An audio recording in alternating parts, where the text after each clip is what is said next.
basketball, particularly elite level women's basketball, well, you have come to the epicenter of this year's NCAA tournament. Whether you're hanging with us here in Durham, you get a chance to see the second-seeded Blue Devils play Lehigh later tonight, or maybe you're 8 miles down the road in Chapel Hill with the third-seeded Tar Heels, or perhaps just a little further down I-40 with second-seeded NC State. There are top three teams within a 40-mile radius here, and that is just unheard of as we get you started with an SEC Big Ten matchup. 7th-seeded Vanderbilt taking on the 10th-seeded Oregon Ducks.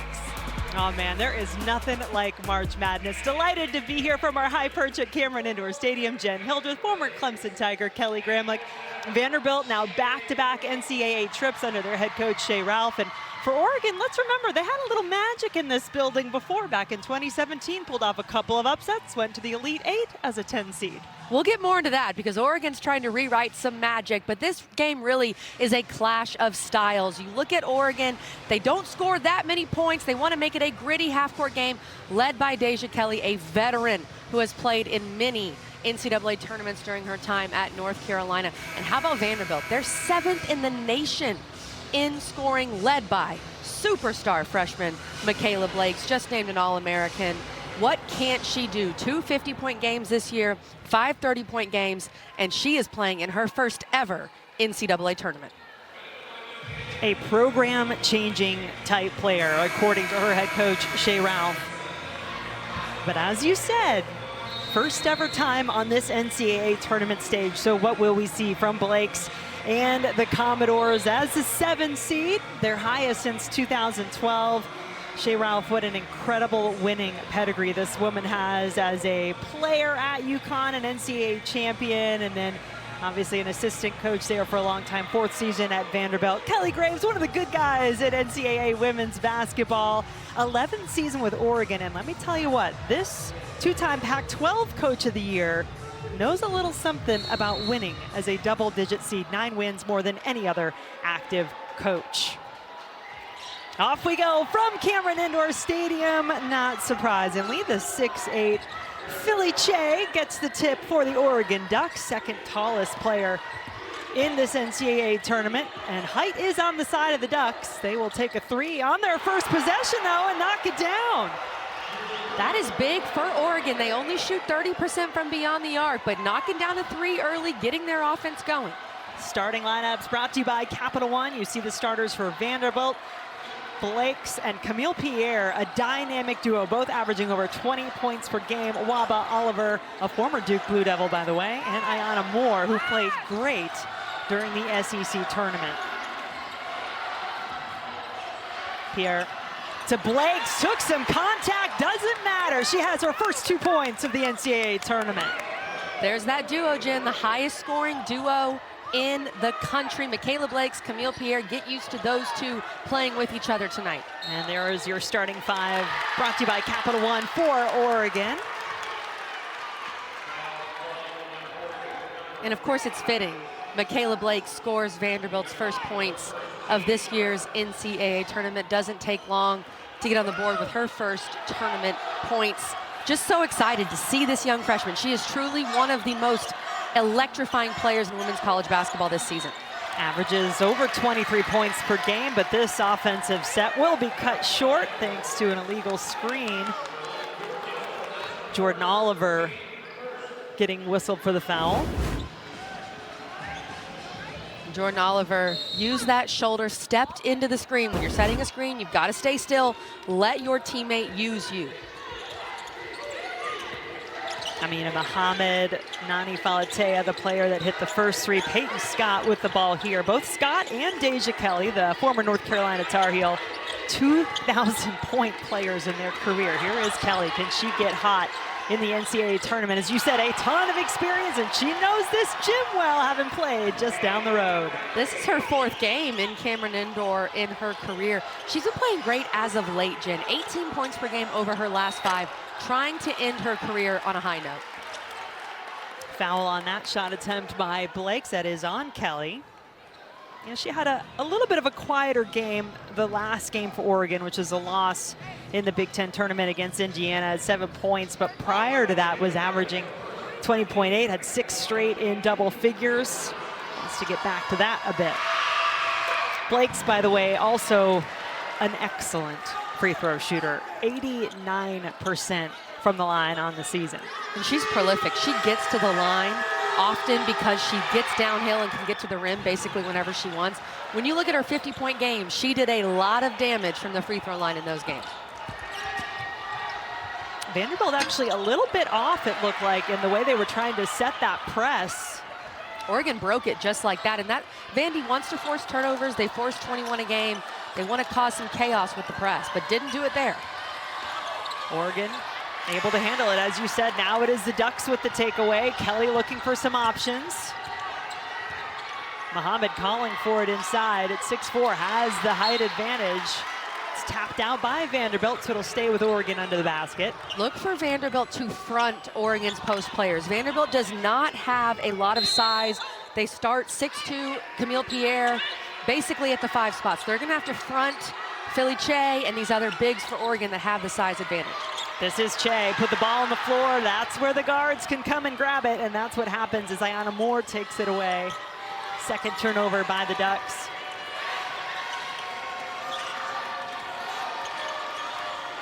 Pull up a little short there by Pierre.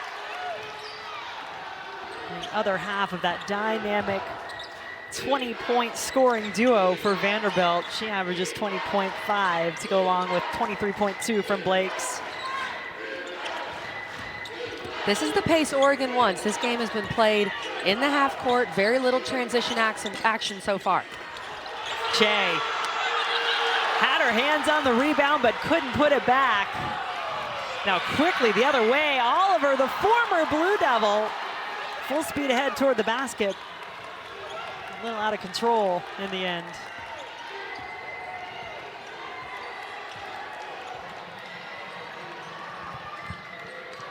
Peyton Scott played 4 seasons at Miami of Ohio, second season with the Ducks, number 10 in black. Under 9 to shoot now. Oregon okay with that, I would imagine. They want to take their time, as you've said, in the half court, but that's not what they want, especially a live ball turnover. Should have turned into points, went around and out instead. That's 2 missed layups back-to-back for Vanderbilt in transition. Philly Che, she puts the ball down on the floor. She puts her head down, not looking to see where the double team's coming from. That's a great play by Ayana Moore to get the steal. The main thing Kelly Graves was harping on in Oregon's practice yesterday was no live ball turnovers. He said that so many times, and Vanderbilt has not made Oregon pay. They've missed those 2 layups, but that's not going to last. Vandy is going to score off those turnovers if the Ducks keep giving it up. Open look for Scott. She steps in to get a little closer for her first points. Oregon up 3. Great pump fake from Peyton Scott, playing in her first ever NCAA tournament game. Had that injury last year, so missed all of last season with Oregon. Blake's, she is so smooth to the basket. 6 points already. Jen, that finger roll, smooth is the exact adjective. She gets to the rim whenever she wants to. And now tasked with defending Deja Kelly. And Kelly had the move, but might have gotten tripped up. Let's see if that's called on Blake's. I believe it is. That's her first. Michaela Blake's, the leading freshman scorer in the country, using that finger roll and also getting rid of the ball early. That's the beauty of the finger roll. She's getting rid of it early, knowing she doesn't have the best size. She's trying to get rid of it before the shot blocker comes. Just one of the many things you're going to see from her tonight. Deja Kelly drawing yet another foul, testing this Vanderbilt defense. This one against Ayana Moore.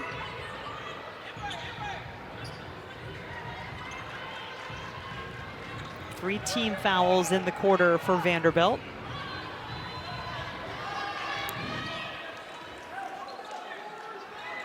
Oregon 3 of 6 from the floor to start this game.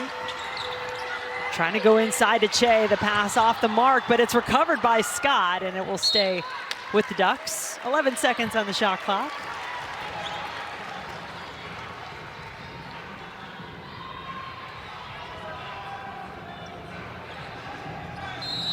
Neither coach looking particularly pleased in the early minutes of this NCAA tournament matchup. It hasn't been the prettiest basketball, but again, I think that benefits Oregon. They want to keep this a little bit of a sloppy, grittier game. Kelly, that is just good defense being played by Vandy. Kelly had nothing, and then the shot clock violation. She was forced to pass it off. You have to credit that as a win to that Vanderbilt defense. Deja Kelly, leading scorer for Oregon, just 11.6 points per game. You brought this up early on, Kelly, that these two teams really different in terms of the pace and the number of points they typically score. Oregon averaging just over 68 points per game. Vanderbilt averaging 83.6. That is 7th in the country for the season. But Oregon doing a great job of holding Vanderbilt, at least at this point, it looks like way under their average so far. Well, that is the first basket by someone not named Michaela Blakes, and who is it? Of course, Camille Pierre. And notice Philly Che went to the bench right before that play. Vanderbilt said, let's go inside. The 6'8" players on the bench, they went right to Camille Pierre. Sarah Rambus checking in for Oregon. Shot up from Falatea. Hit her first attempt, first offensive set of the game for the Ducks, not this time. Oliver the other way, setting up the triple for Blakes around and out.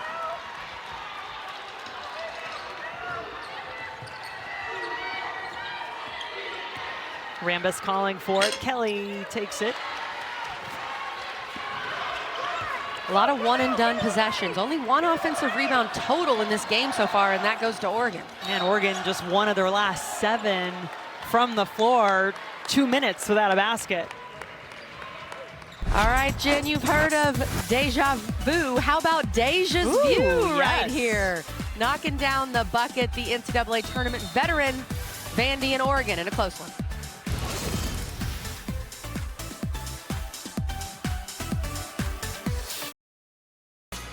The NCAA Women's Championship is presented by Capital One. What's in your wallet? The first round is presented by Intuit TurboTax. Now this is taxes. And this is March Madness. We talked about Oregon having a little magic here in Durham. Started in 2017. They were a 10 seed then. They played Temple in the first round. Kelly Graves has said Durham is where Oregon was put on the basketball map. This is where it all started because they won this first round game as the 10 seed by a single point. And then Kelly, then they went on this incredible run to the Elite Eight that year. As a 10 seed, that was young Sabrina Ionescu, her freshman year, and Ruthie Hebard. They went on to beat Duke on this floor, a 2-seeded Duke, Maryland, and then lost barely to UConn in the Elite Eight. That was the beginning of Oregon basketball under Kelly Graves. They, of course, made the 2019 Final Four. Who knows what would have happened in 2020? We didn't have the tournament, but Oregon was going to be the #1 overall seed. So it all started right here in Cameron Indoor, and it goes to show, Jen, you just got to win that first game. They won the first game by 1 point, advanced to the Elite Eight. As you said, some pretty good players on that team. Here is the chaos created by Vanderbilt and their defense. Number 9 in the country in steals per game. They average over 12. Can they get a bucket as a result of it? Oliver will take from the short corner. If I'm Oregon, any possession where Pierre and Blakes don't shoot it, that's a positive possession for me. With how good those two are, both averaging over 20 per game, I'll let other people shoot it. I want to keep the ball out of Blakes and Pierre's hands.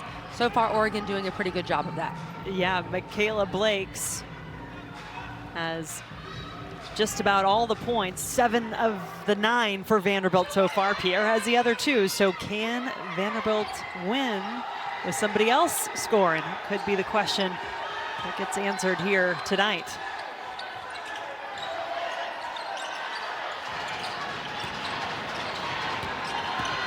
Shot clock counting down on Oregon here. Kelly takes it at the buzzer. She got her own offensive rebound last time, but as you've said, those have been few and far between. Great defense on that play from Jordan Oliver. Stayed with Kelly through the crossover and was able to contest that jumper. And that was a tough shot by Blakes. Now she can make those. We've already seen that. This time, defense holds strong. Great trap by Vanderbilt. That's the organized chaos that Vanderbilt likes to institute. It's rare to see a team trap off of a live ball, meaning it's not a made basket. They can't set their defense. That was off a miss. Vanderbilt came down and trapped in the corner, caused the turnover. 6th turnover of this first quarter by Oregon, but just 2 points off those turnovers. Now the Ducks with the takeaway. Katie Fiso in off the bench, the freshman out of Seattle, Washington, looking inside. Rambus is fouled. And here's the organized chaos from Vanderbilt. They're organized, you're chaotic. That's what they want from their defense, and they get that steal and that trap. They're so long up top, able to cause some problems. And this is the play where they didn't even score. A lot of times you see teams trap off a made basket, but most teams are not used to the opponent trapping off of a miss. Generally off a miss, you think you're in the clear, you can go set up your offense. Not the case against Vanderbilt.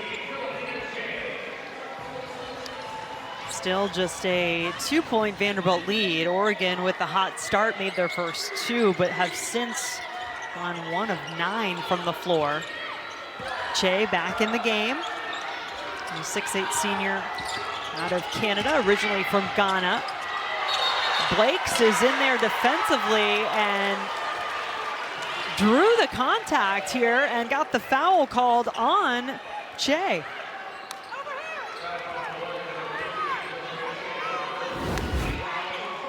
Let's take another look at this one as Philly Che knocks Blakes kind of in the facial area.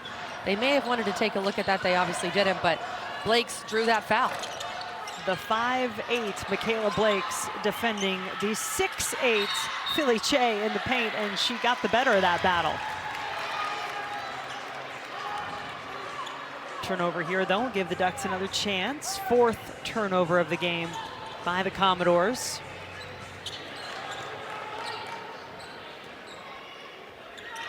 Filipina Che said she really found her purpose, found her confidence when she discovered basketball when she moved to Canada, age 13. You can see she's tied for the 2nd tallest in this tournament at 6'8". This should be money in the bank. Somehow it's a miss. She's got to finish those for Oregon. That's something Kelly Graves was talking to us about. We need Philly to finish inside. She's the 2nd tallest player in this tournament. Got to get those 2 points.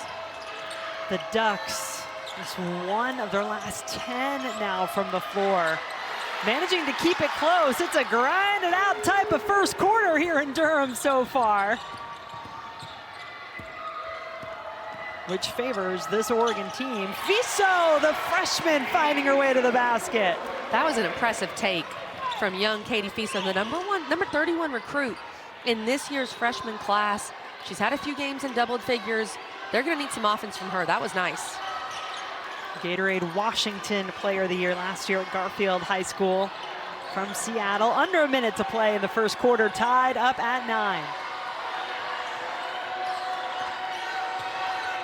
Blakes feeling out the defense, gets it over to Kapanis, who's in off the bench.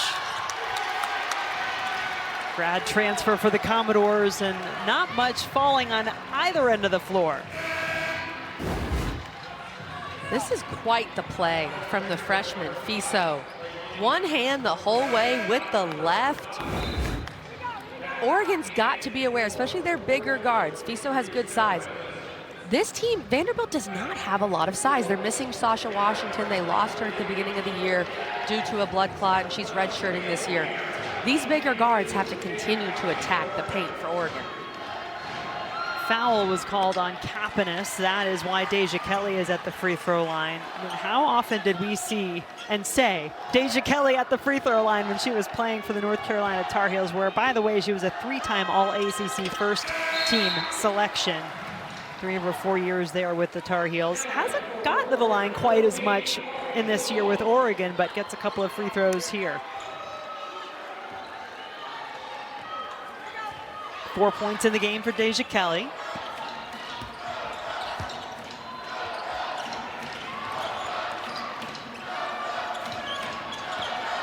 Blake's as good as advertised for Vanderbilt, but it's not been a lot other than her so far for the team in white. Blakes wants to pass it off. Pierre would love to get her going. And then she comes over the top there. That's going to be her second personal foul. And that's going to be something to watch. That is 2 back-to-back really troubling foul calls for Vanderbilt. And I do think they were fouls. I'm not saying it was a bad call, just 2 bad foul pickups for Vanderbilt. To foul Deja Kelly, put her on the line, and then Pierre to get that over the back call. And then you put Oregon back on the line. And Camille Pierre, she's got to be aware and just say, you know what, I'm going to let this go. I'm going to let that ball go. I missed it, got to move on. She's only a sophomore. But brutal for her to pick up her second foul so early. Kelly Graves going to his bench. This is Ari Long, sophomore transfer from Washington in her first year with the Ducks. Taking these free throws, gets one of the 2 to fall. 3-point Oregon lead. And Vanderbilt finish the way they started, which was with going to Blakes, getting some points. They'll take the 3, no. Offensive rebound. And Vanderbilt in single digits, their fewest first quarter points of the season. Can they come back? We'll see. It's a tight one so far here in Durham.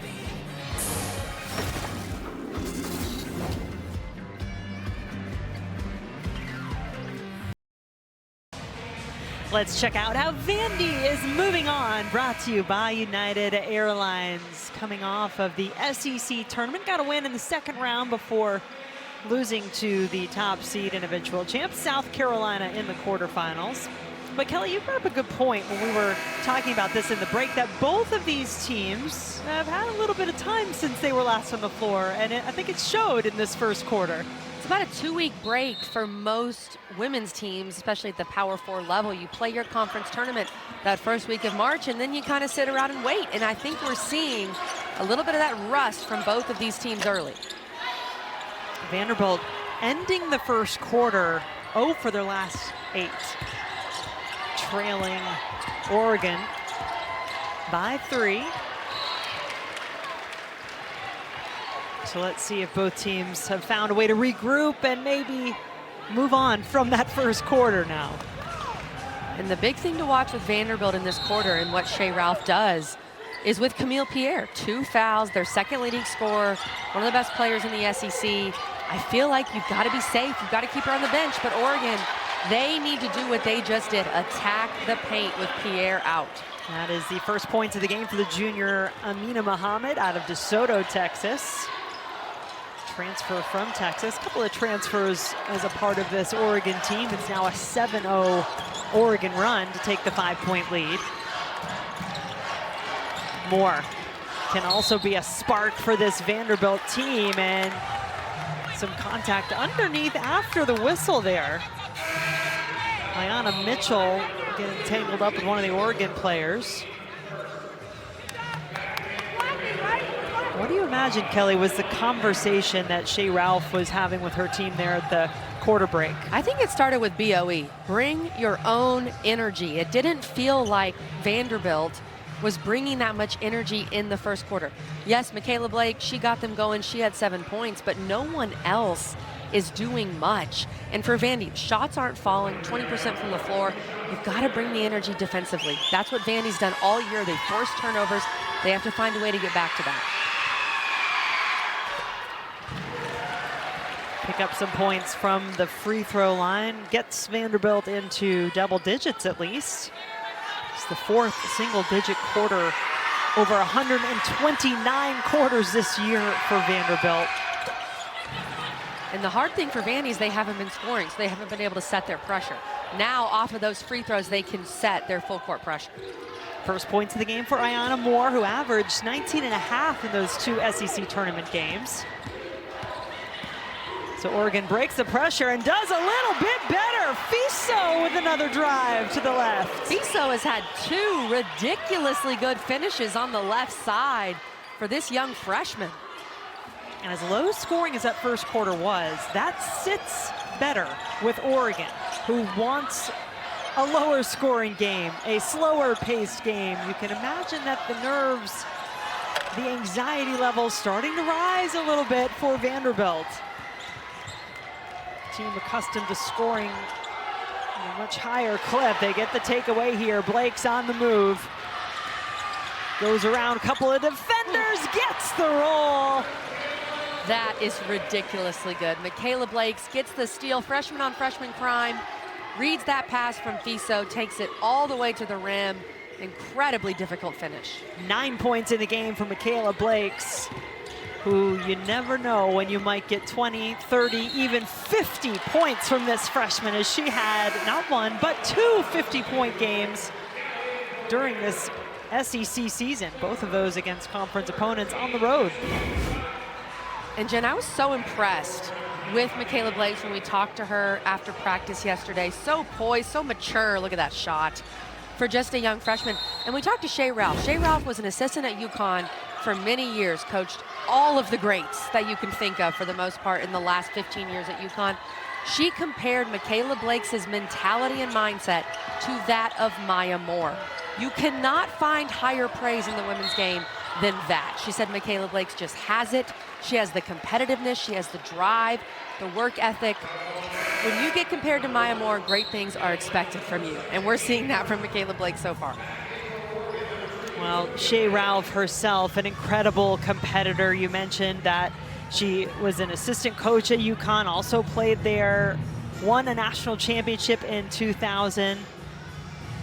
And she's got quite the lineage too. Her mom here, Marsha Lake, is in the stands. And you want to talk about a mom showing her daughter the way. They're from North Carolina, by the way. And Marsha Lake played at North Carolina, was the first women's basketball All-American there. Kelly, once again, shot clock winding down off the front of the rim, left it a little short. Offensive rebound gives another chance to the Ducks, who will head back to the free throw line. And there's Mom. Living and dying with every basket. Well, there was a wonderful story by Graham Hayes a couple of years ago when Shea Ralph was hired at Vanderbilt, and it talked a lot about this mother-daughter relationship, and maybe Marsha Lake helping to pave the way. I would say absolutely. What she went through, it was pre-Title IX when she started at North Carolina. She spoke out about the fact that they didn't have enough basketballs to practice with, that they had to ride in station vans to get to their games. I mean, you want to talk about some inequities. They were very evident then, and now to see her daughter go through and have the career she has had, it's got to be really gratifying. And I know it is. Had a chance to talk with Marsha beforehand, and she's played in this gym, by the way. How about this, Kelly? She got challenged to go one-on-one against a sports writer at halftime of the Duke North Carolina men's game back when she was playing at North Carolina. She smoked him. That is so classic back in the day story of women trying to prove themselves, as Fiso's proving herself with another big bucket. But it just shows the evolution of women's sports, the progress we've made over the last 50 years, Title IX and the importance of it. My mom was a tennis athlete here at Duke in the early 80s. She tells stories of riding in a van all the way down to Tallahassee and stories like that. So it's just incredible the progress we've made. Katie Fiso's having herself an NCAA tournament debut to remember. 6 points for the freshman for Oregon, 5 on the shot clock now for Vanderbilt. Struggling to get points are the Commodores. And there is just not a lot going their way so far in this game. And Jim, we mentioned this earlier, but they're not getting any second chance opportunities. They're obviously missing Camille Pierre, who's their leading rebounder, but they're just not getting any of those second chances when they do miss, as you've said. By the way, we're looking at the 3 generations here, as that is Coach Ralph's daughter, Mason. Looked like she was bringing grandma a snack, perhaps, taking care of her, which is great. That is a well-raised child, knowing that that's her duty. I got to make sure grandma has snacks throughout the entire game. I love that. And getting a chance to see her mom coach and lead these women. You know, she's probably wanting a little bit more of that. As we were just saying, Camille Pierre was out of this quarter because of that foul trouble. They were losing that rebounding battle. She's back in. Shea Ralph just put her back in and is kind of saying, look, we need her. We've got to risk it with those 2 fouls. She's got to be careful. Pierre and Blakes both with 2 fouls, both on the floor for Vanderbilt.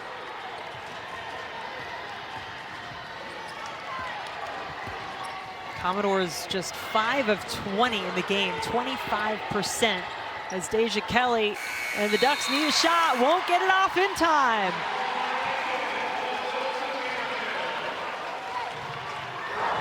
Vanderbilt trying to make some magic with their defense, but how about Fiso? Katie Fiso, the young freshman, has been exploiting that left side of Vanderbilt's defense, has been able to finish and get to the rim. She has been huge, a real catalyst for Oregon off the bench in this first half. Commodores looking for a catalyst on this end. Camille Pierre, who certainly most feel was snubbed when it came to all SEC recognition, providing it there. 6 points in the game now for Pierre to go along with 9 for Blake's, the bulk of the scoring by that dynamic duo for the Commodores. Pierre, number 1 in the SEC field goals made. Here we go again, whether it's Fiso or Ari Long or Falatea. That lane is open on the left, and that's an offensive foul on this end, and that is number 3 on Camille Pierre. If you're Vanderbilt, this is the absolute last thing you wanted to happen here in this third quarter. Pierre being aggressive, but see, she gets a bit out of control. When you lose that ball and you look out of control, it's even more likely for the officials to call a charge. She's brought that scoring punch in the second quarter. Coach Ralph was taking the risk, keeping her in there with 2 fouls. And now with that third foul, she's going to have to sit until the half. Vanderbilt really having to dig deep, maybe rely on their defense to continue to make some plays. They get another turnover here. That's the 10th of the game by the Ducks, who still lead it 5-4.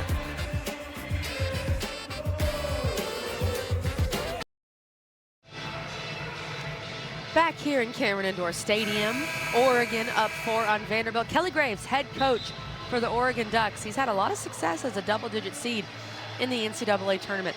I thought it was so interesting talking to him about his relationship with Oregon head football coach Dan Lanning.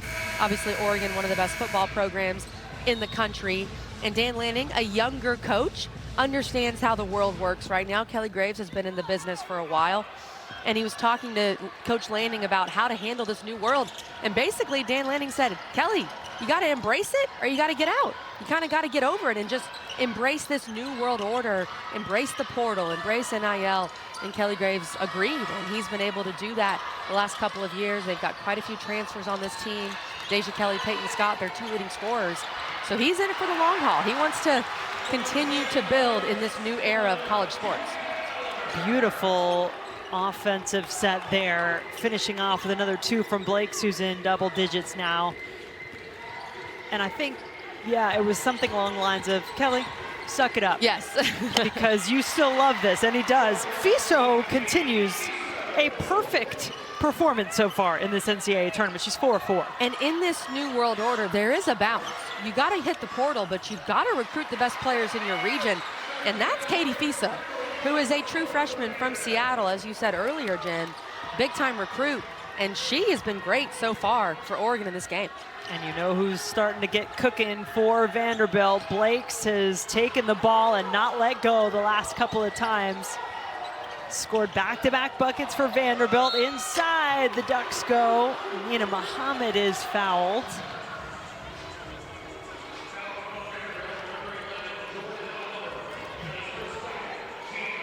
It's a second foul on Jordan Oliver. I'll put Muhammad on the free throw line, just a 58% free throw shooter.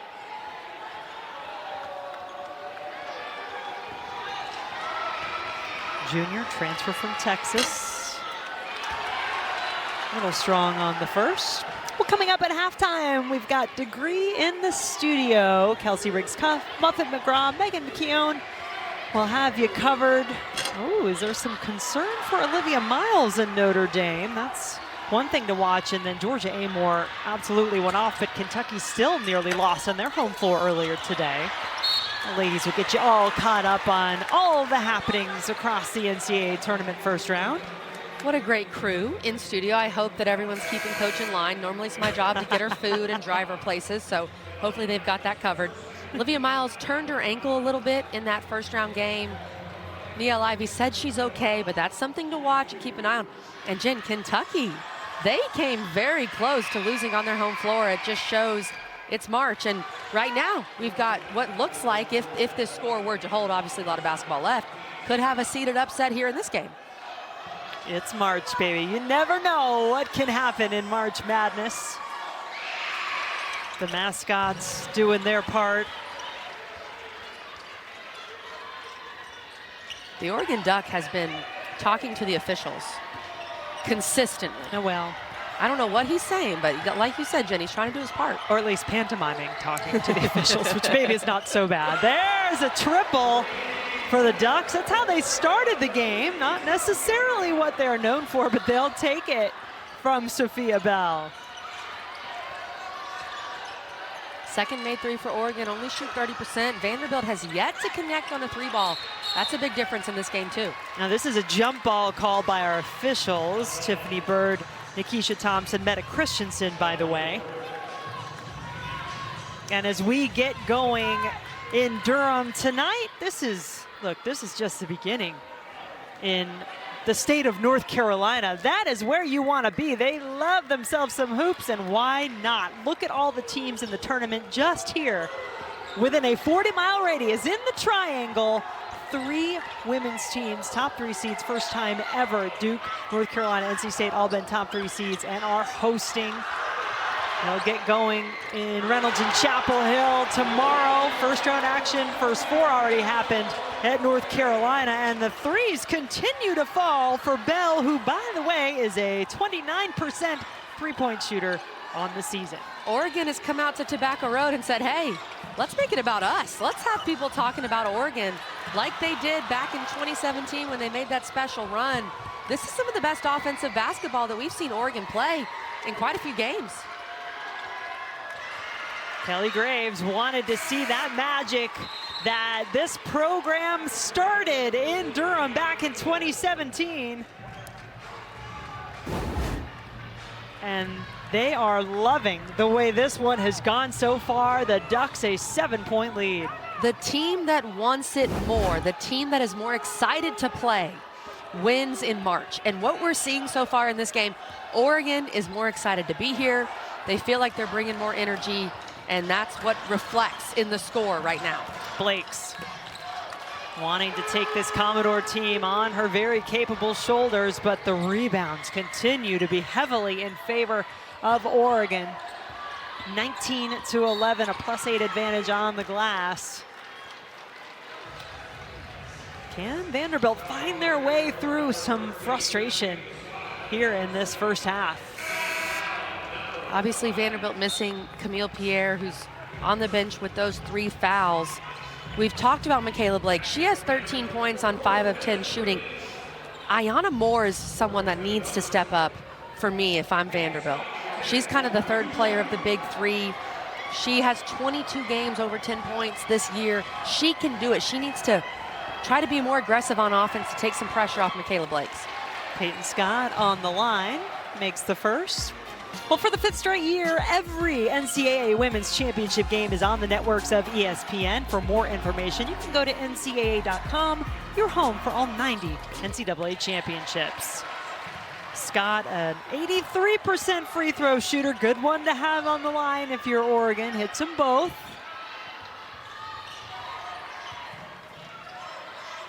Lead up to 9. That is the largest of the game for the Ducks. The 10 seed doing some damage in this first half against the 7-seeded Vanderbilt Commodores out of the SEC. Blakes will earn herself a couple of free throws. Foul on Rambis, her first.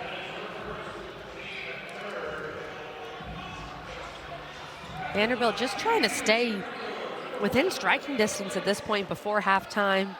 You'll get Camille Pierre back, even though she does have those 3 fouls, so you're gonna have to be careful, but gotta make sure you keep this within 5-6 points at half, I think, to feel good if you're Vandy. A lot of our coaches here in Durham, is a rare miss from the free throw line there by Blakes, her first of this game. Talked about wanting to keep it light and loose and not get too tight. Kelly Graves knows all about that. That's what he's trying to tell his team. And that was the message from Shea Ralph as well. But I've got to imagine, Kelly, that gets ever more difficult as the game goes along, and it is not the type of game you envisioned coming here playing. Absolutely. And the team that does look like they're playing a bit more free is Oregon. And I think a lot of that comes from their energy, but it also helps when you make shots early. When you make a couple threes, everybody can relax. And that's what Oregon's done. They're shooting over 50% from the field. And to the point with the 3 ball, Vanderbilt still 0 for 5 from beyond the arc. Deja Kelly pulls up from the free throw line and is fouled. It's on Madison Green, the sophomore for the Commodores, her first. Deja Kelly, 6 points in the game. Number 8 all-time in scoring down the road at North Carolina. To the basket there, not counting, so that is her 5th point, could be 6. Gets both the free throws to fall. She's played in this building quite a few times. 2-1, has 2 wins in this building against Duke as a Tar Heel. She's familiar. When she walked in here, she's like, oh yeah, I've been here before. I've done that. It is a special place, Cameron Indoor Stadium, one of the special places across the country that you love to be able to come see a basketball game. Imagine this place is going to get a little louder later tonight as well when the second-seeded Duke Blue Devils take the floor. The ACC tournament champs take it on Lehigh, and the Commodores could not get the shot off. Oregon taking a defensive page out of Vanderbilt's book. What a defensive possession by Oregon. Such good, connected defensive basketball. They trapped, they recovered, forcing that shot clock violation. Really impressed with Oregon in this first half. Double-digit lead now, and a chance to make it a little more with under a minute to go in the first half here in Durham. Vanderbilt 2-0 all-time in the series against these two programs, but you have to go back to 1995 for the last time that they met, and this is the first in the NCAA tournament. Ducks have gotten some production off the bench, and they've gotten some threes to fall. Peyton Scott drains one.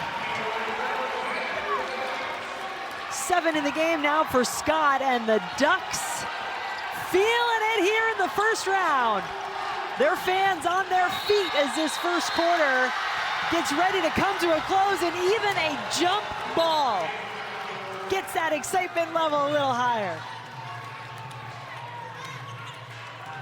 Oregon bringing that energy from the previous possession where they caused the turnover with the shot clock violation, turning that into offense on the other end.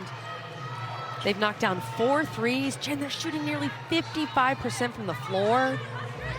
This is a team that only averages about 68 points per game, and they're putting on an offensive clinic. 13-1 run by Oregon.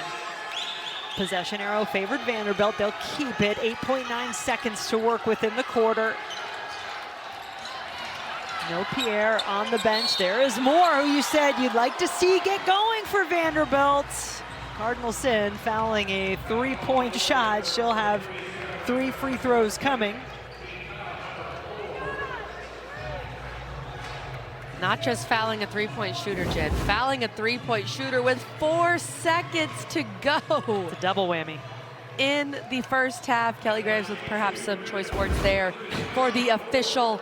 But that, you just can't even put yourself, if you're Oregon, in the position for the officials to call that type of foul. Especially with this lead, Jen. You give Vanderbilt a chance to score, get a little bit of momentum before the half. 3 free throws coming for Ayanna Moore and Vanderbilt. 1,000-point scorer, Ayanna Moore. 83% free throw shooter on the season. That's all of her points have come via the free throw in this game. It's 3 for 3. Once again, another drought here for Vanderbilt toward the end of the quarter. No field goals in nearly 4 minutes for the Commodores. We're going to have to get some kind of a halftime speech from Shea Ralph to get back in this one in the second half.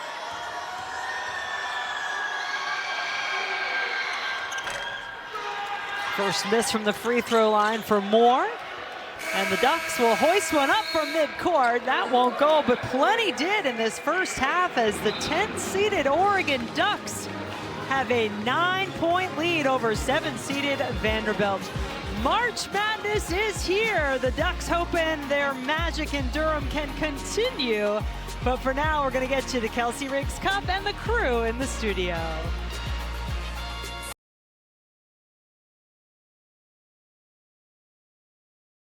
From Durham, North Carolina, our first matchup of 2 to take place from Cameron Indoor Stadium.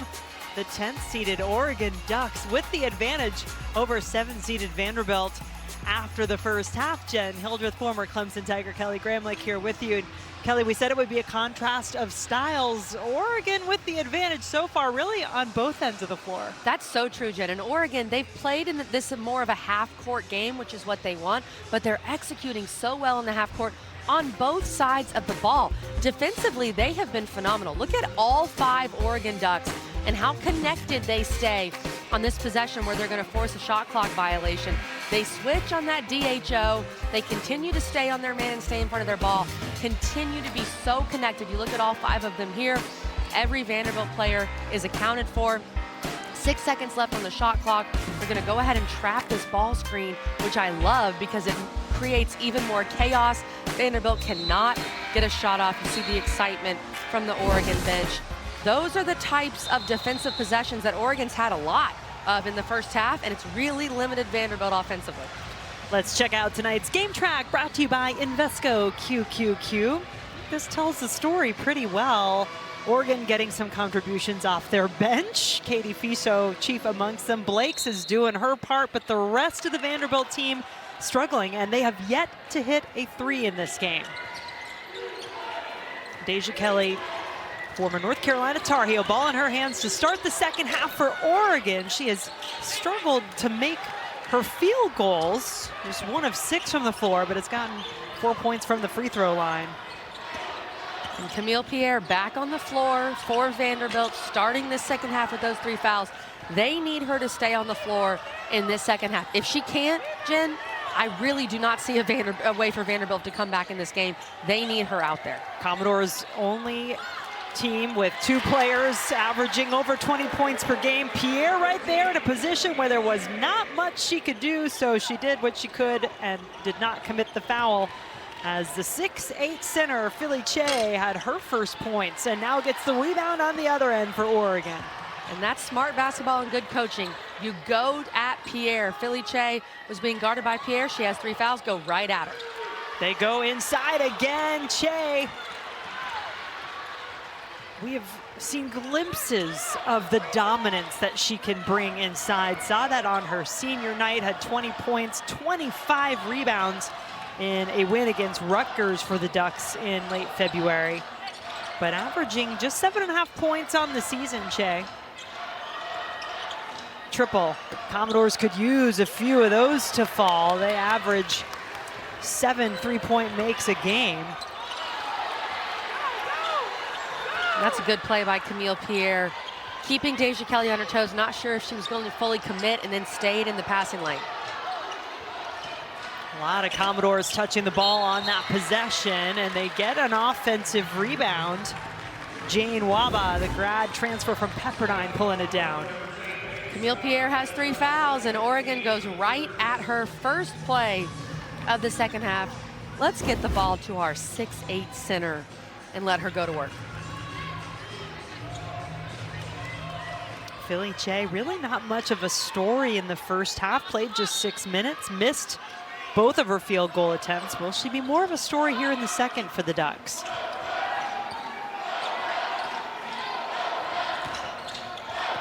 Blakes pulls up, nearly got her own rebound. And it is Kelly and the Ducks out on the break. They want a half-court game, but you give them some points in transition, they're gonna take them. And a good decision by Deja Kelly. This is the second time so far in the third quarter that Vanderbilt has not been able to stop the ball and stop Deja Kelly in transition. I mean, she gets all the way to the paint before she sees any resistance and finishes with the left hand. She's fired up. Looking at those Oregon fans. Oregon feeling good right now. Talked to Deja yesterday, and she was telling us it feels like this year, her time in college, it's all gone so fast. It's her graduate year at Oregon, had the 4 years at North Carolina, great career just down the road with the Tar Heels, went to the Sweet 16 in 2022. Looking to finish off her career with a bang and get the Ducks another upset in Durham like they had back in 2017 as a 10 seed, where they made it not only past the first round, but past Duke in the second round and all the way to their first Elite Eight in program history. Kelly, oh, she's feeling it now. She is feeling good. The basket looks very large for Deja Kelly. We know she's had success in this building, and she likes being back in the triangle. She said the main thing she misses, the one thing she misses food-wise, Jen, is cookout. And I understand that, because I don't think they have cookout out there in Oregon where you can get a quesadilla at 3 a.m. Jordan Oliver gets a bucket. Vandy had missed their last 10, but now they've got to get back on defense. And Pierre, not much she's going to be able to do in a situation like that. Right. She just stayed where she was, but gave up the open look. And Vandy is not stopping the ball in transition. They've got to find a way to create a little more resistance. Oregon is really not getting any sort of resistance from Vanderbilt as they try to move the ball in transition. Commodores get another basket, so starting to get in a rhythm perhaps offensively. First points of the game for Jane Juice Waba, they call her. Pepperdine transfer. Now all 5 starters have scored for Vanderbilt, but for a while there it really was just Blakes and Pierre. Mostly Blakes doing the scoring. Oregon has seen something they like here at Cameron Indoor Stadium when it comes to shooting the rock. When it rains, it pours. When one player gets hot from beyond the arc, it can get contagious. And that has been the case for these Oregon Ducks. Oregon 5 of 8 from three-point line in this one today, and the Ducks doing their best to get a little bit of that March magic back here in Durham.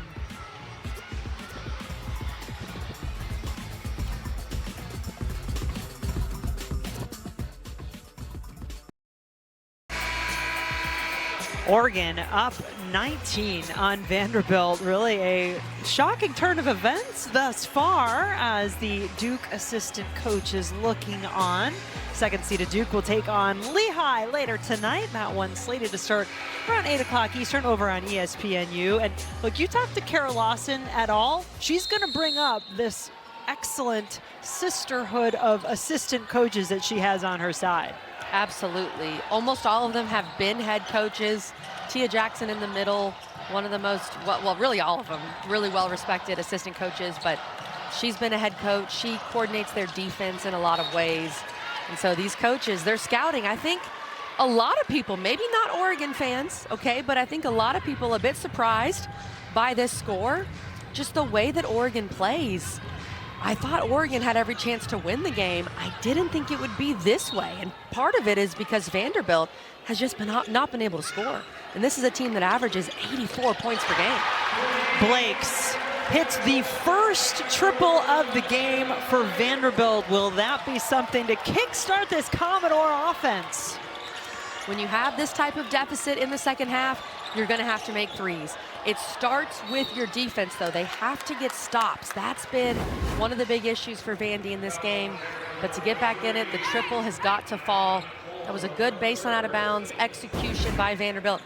And Michaela Blake, she has not been the problem. She has 17 points, 50% from the floor. Just no one else has been able to help her tonight for the Doors.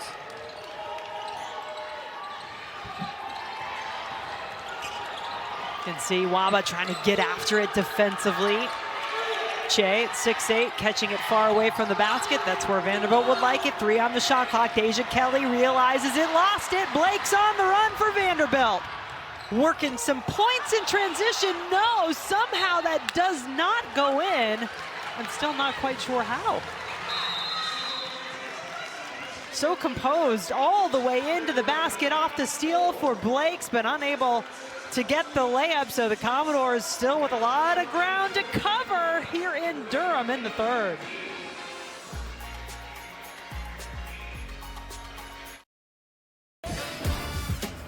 Michaela Blakes is one of the best, if not the best, freshman in the country. She leads all freshmen in scoring, and she's been doing her thing in her first NCAA tournament game. She's got 17 points for Vandy.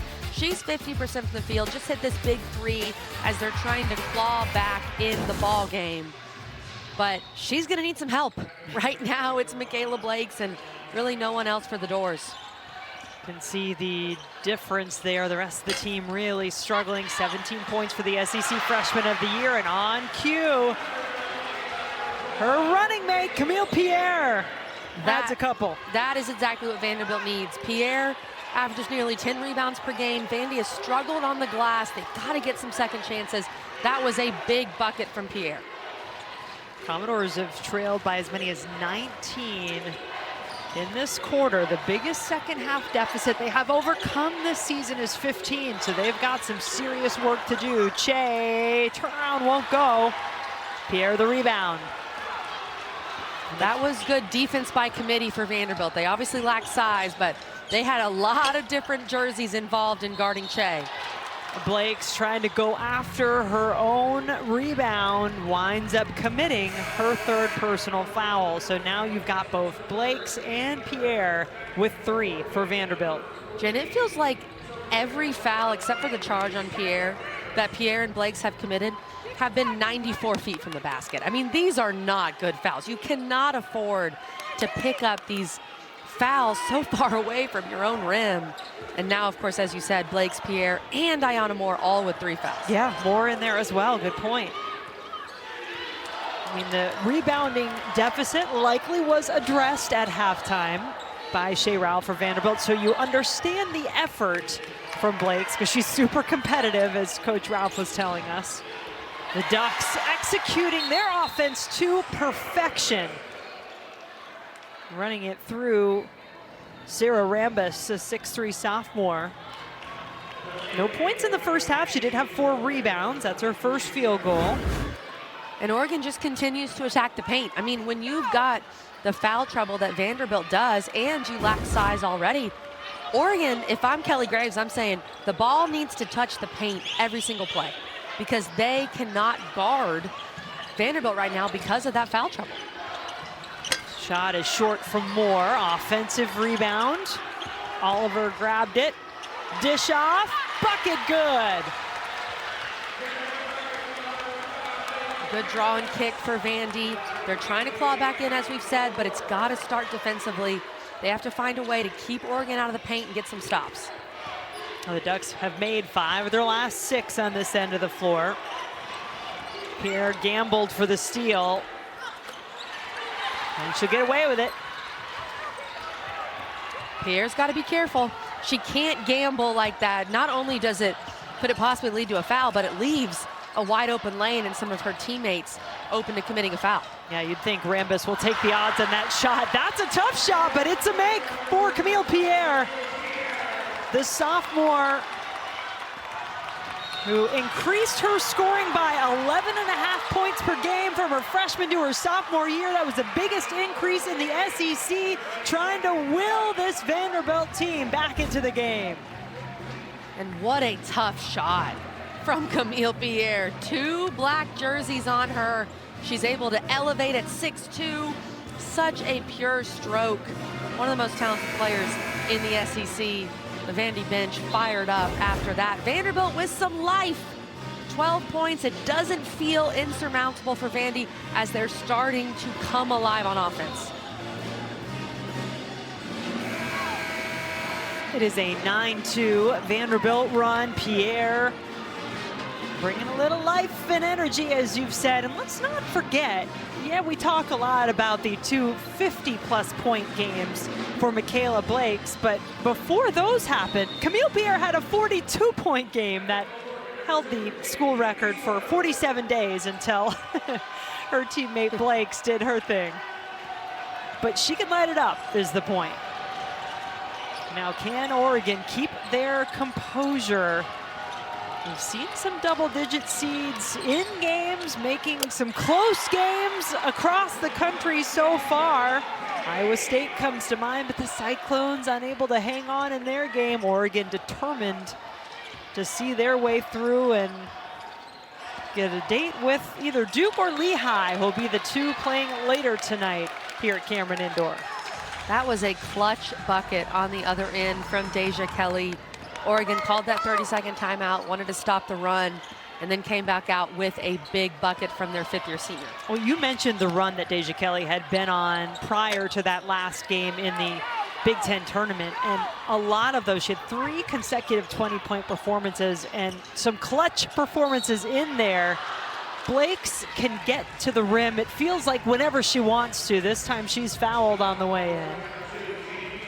The quick hesitation, using that first step, getting to the rim, getting to the free throw line. She's trying to keep Vanderbilt in this ball game, keep them within striking distance. Jen, if you're near that 10-point deficit heading to the fourth quarter, you've got a chance.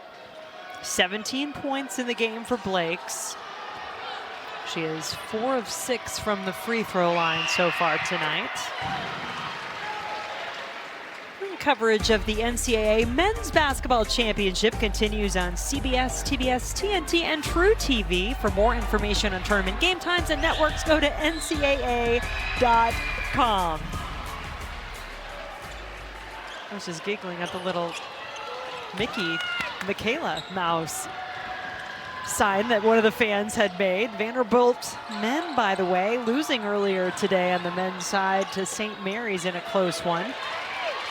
Vanderbilt women looking to avoid that same fate, try to come back here down 12.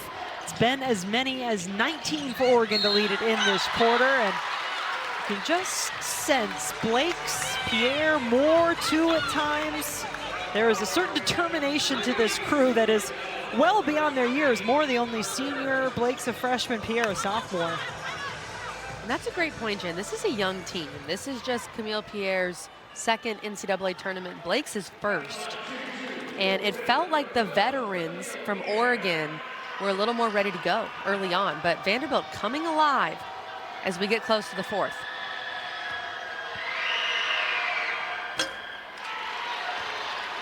Pierre, 67% free throw shooter on the season. Picked up her third foul about halfway through the second quarter, had to spend some time on the bench, just 9 minutes played in the first half, has had to play disciplined, and now has 5 points in this third quarter for Vanderbilt. Commodores applying some full court pressure after the free throw make. Falatea, yes, that is her third triple of the night. Jen, one of my favorite times to shoot the three ball was after a successful press break, because teams are overcommitting, they're trapping, you're gonna get open looks. And you could tell Falatea, she was ready to let that thing fly. And she is the one you want with the ball in her hands from the three-point line if you're Oregon, their best three-point shooter. Under 10 now for Vanderbilt. Oliver. Contested shot, put back is good from Capitas.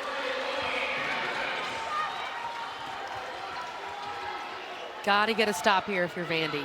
Keeping it around that 10-point mark, right now down 12. You need some momentum and you need to grab it defensively right now. Yeah, Oregon's still hitting at 56% from the floor for the game.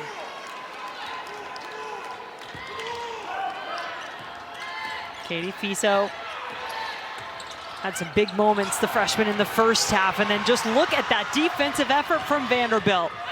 Capitas to the basket, no. But the Commodores hanging tight with the Ducks in quarter number 3. Will it be enough? Still a double-digit advantage for the 10 seed. 1 quarter left to play as Oregon leads at 55-43.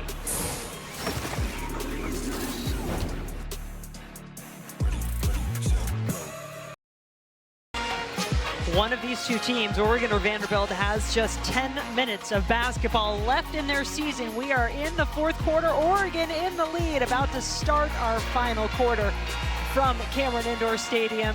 But Vanderbilt punching back in that third quarter. Let's check out how they are fueling the run, brought to you by Wendy's. Well, of course, this run was fueled by Michaela Blakes and Camille Pierre. Pierre with the big offensive rebound. She's been able to stay out of foul trouble in the second half.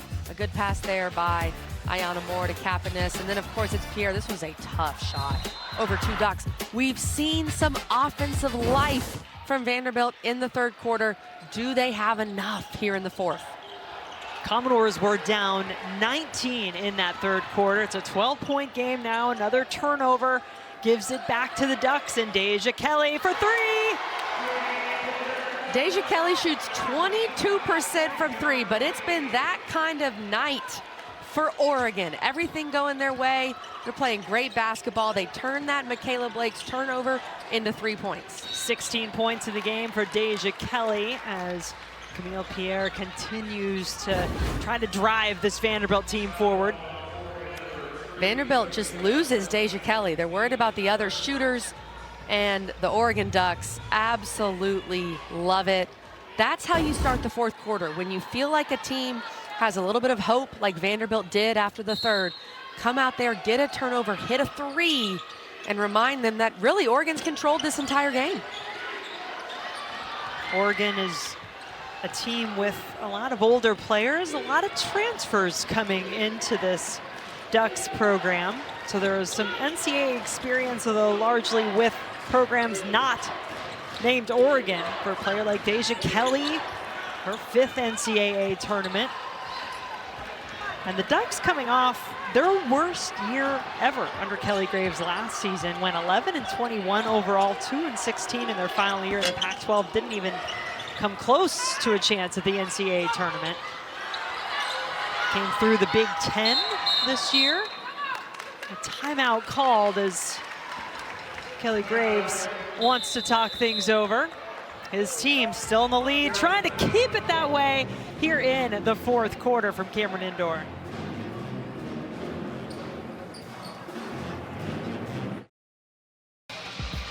The NCAA Women's Championship is presented by Capital One. What's in your wallet? Crunch time here in Game 1 from Durham on this first day of the first round of the NCAA Women's Basketball Tournament. And Michaela Blakes has a bit of a connection to this building, to Duke, where she is playing. Her brother Jalen Blakes, yes, he's at Stanford now, but before that, he played for the Duke Blue Devils. So will she earn an opportunity to potentially face the second-seeded Blue Devils? They're coming up in our second game of the night, taking on Lehigh, the Patriot League champs.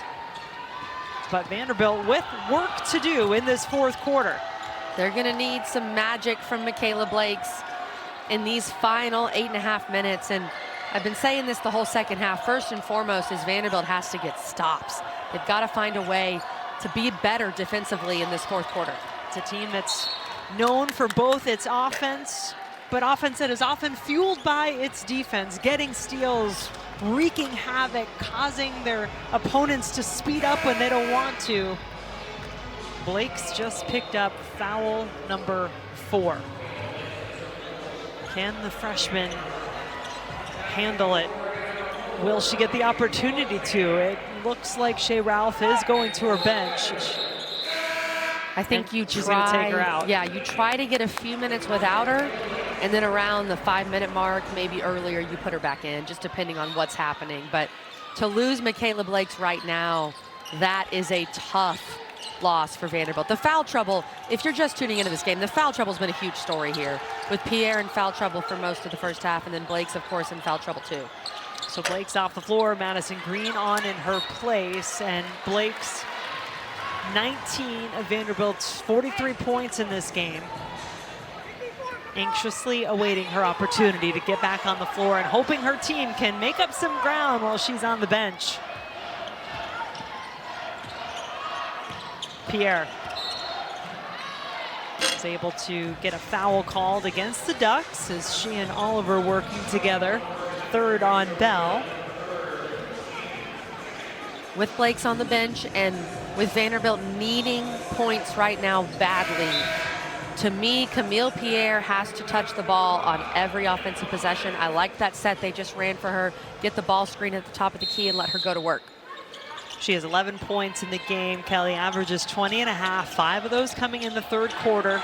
She did start to take over a little bit more. So be careful here, as you mentioned, the foul trouble. The 3 off the mark, offensive rebound. More, no. Let's see, a Vanderbilt player, Pierre, gone flying over the baseline. We'll see what the call is. It is a push. And it is against Oregon and Amina Mohammed, her third. Pierre just continues to be active inside, fighting for those offensive rebounds. It's hard to believe she only has 4 rebounds in this game, now 5. I know that the foul trouble's been an issue, but Vanderbilt has made up that rebounding deficit in this second half. Off the inbounds, a quick, easy 2 for Jordan Oliver. 4 points in a game for the former Duke Blue Devil. Also played at Baylor her first 2 years. Jordan Oliver, grad transfer now with the Commodores. No rush for Oregon. They have plenty of time. They can take their time. And Deja Kelly, her mid-range game, that was the part of her game that was ready to go the second she got to North Carolina. It's still, to me, the strength of her game. She's made a bunch of big mid-range shots today when Oregon needs them. 18 points in the game for Deja Kelly to lead Oregon. Another open look inside for Oliver. She's got 6. And I'm surprised Vanderbilt's not applying a bit more pressure here off that made basket. Trying to force the turnovers and the chaos that they pride themselves on defensively. I would guess off a make, you need to set up that pressure right away. Here goes Che. Offensive foul as Leilani Campanis came over to draw the charge. Vanderbilt, as we've talked about, they're giving up size inside, so you've got to get in position and be ready to sacrifice your body if you're Campanis. That should not have been called the way it was. Looking at that replay, my goodness. Wow. That looks completely different once you see it for a second time. That was a foul on Campanis. Unquestionably. And that could have even been upgraded perhaps. Wow. Now, on first glance, did she get defensive positioning? Yes, she did. She got there, but we did not see that. Yeah, the foul on Campanis was face. first. Goodness. Yeah, that's a big miss. Vanderbilt trying to keep this season going. 22 wins this year, back-to-back 20-win seasons for the Commodores. This again, that last play. So yes, Campanis is in position, but she fouls Che before Che fouls her. That is just straight up hands to the face, all that contact. And the official just didn't see it, I guess, because they called the foul that happened second. Philly Che, she's known as Miss Philly by the kindergarten students. And just picture that, if you will. She's in an education major. She student taught some kindergarten students this past year. They love her. They did stare a lot at the 6'8" student teacher when she first came in, but she said she loves kids too. Yeah, some great moments that I'm sure she has had. But then we asked her, Jen, do you want to stick with kindergarten? She said, I don't know about that. They've got a lot of energy. Maybe I'll move up a few grades when I start teaching for real. You know, maybe taking a smack to the face is you're able to handle that a little bit better if you've been handling 5-year-olds. Anyway, 1 free throw good from Pierre. Lead a dozen for Oregon. Deja Kelly has done a tremendous job. She stepped in, had to be a leader right away. Che gets the 2 this time. That was a great pass and really good positioning inside for Che, moving as the ball moved, made herself available to Peyton Scott. She is a senior. All of those years have been spent at Oregon. She's the only one that was there from Oregon's last NCAA appearance in 2022, but did not play in that game. You can see, here's what I mean, Che moving as the ball moves, making herself available. She had Blake's trying to guard her. That's not gonna work. Any of those guards trying to stay in front of Philly Che, it's most likely a wrap at 6'8". She had a monster year last year, 20 double-doubles, tied for first in the Pac-12 when Oregon was in the Pac-12 last year. 31 career double-doubles.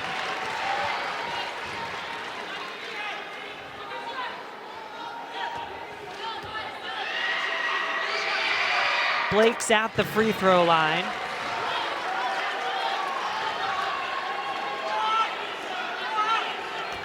Back on the floor with those 4 fouls. But so important to this Vanderbilt team. The SEC Freshman of the Year, first team All-SEC selection, inching Vanderbilt closer to single digits. There's the traps that I've been wanting to see from Vanderbilt off of those made baskets. This is what Vanderbilt loves to do. Commodores coming alive. Shea Ralph's mom, Marsha Lake, Doc as they call her, loving it in the stands. It is indeed single digits now, nearly another takeaway as it's off the foot of Pierre. It'll go back to Oregon. And put that game pressure on Oregon if you're Vanderbilt. Make them uncomfortable. Getting your hands on the ball, it's Ayana Moore, and then a great pass by Ayana Moore to Jordan Oliver. Shea Ralph's mom, who was a Tar Heel, a great player for North Carolina. Loving this run by Vanderbilt in Cameron Indoor. Commodores dug themselves in a big hole, down 19 in the third quarter. Pierre, a little reach in there, doesn't commit a foul, just taps it out of bounds. She is playing with 4 fouls. Kapanis whistled for the foul on that play.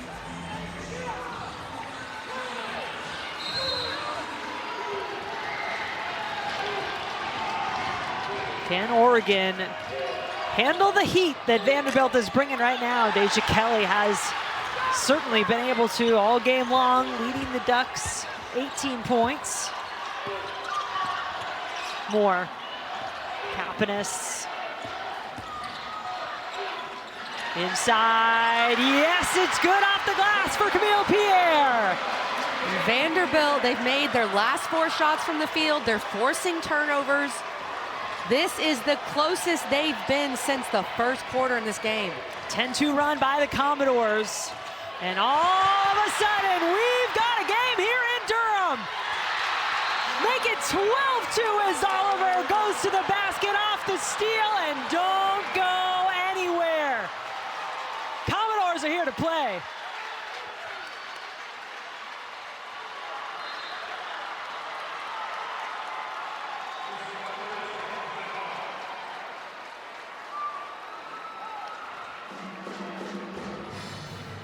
Vanderbilt, they've got some life, a 5-point game here in Cameron Indoor, and for so long in this game, it's felt like Oregon's controlled it. Vanderbilt has not been able to find the energy or the points, but their defense has been turned into offense. They've been able to force that chaos that they love, to apply the pressure off of a made basket, to force those turnovers. They force 21 turnovers a game. They wreak havoc on defense, and because of their defense, they're on a 12-2 scoring run right now. Oregon's 19-point second half lead has all but evaporated. Vanderbilt doubling up the Ducks here in the fourth, 14-7 to make this a 5-point game. Oregon is led there by... There was a clock malfunction on the previous play. The game clock will be adjusted to 4:40. And you just heard that from Tiffany Bird on the microphone for our officials, so just adjusting the clock. Sometimes in the crow's nest, the officials can sneak up on you, so my apologies there.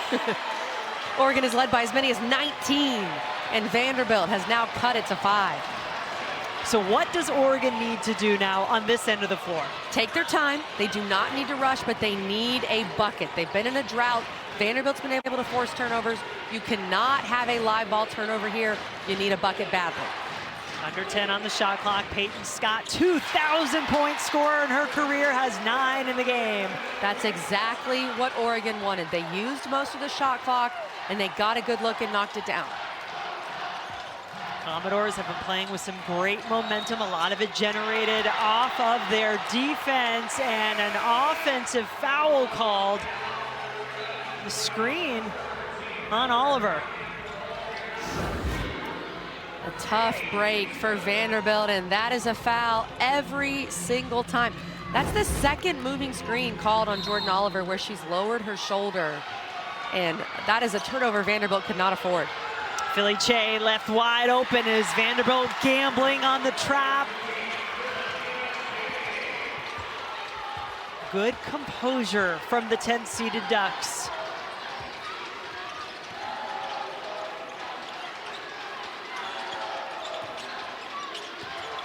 Moore. Kapanis has been big off the bench. Brought some boom, and speaking of big, the 6'8" Philly Che reaching up for the block. A little out of control, and no whistle. Nani Falatea looking for it, but not coming. Feels like this ball has to go through Michaela Blakes or Camille Pierre on this play, and there's Blakes there. They did not get a look for Blakes or Pierre in the previous possession. You've got to stick with your two superstars on offense right now if you're Vanderbilt. 24 points in the game for Blakes. Also has 4 fouls.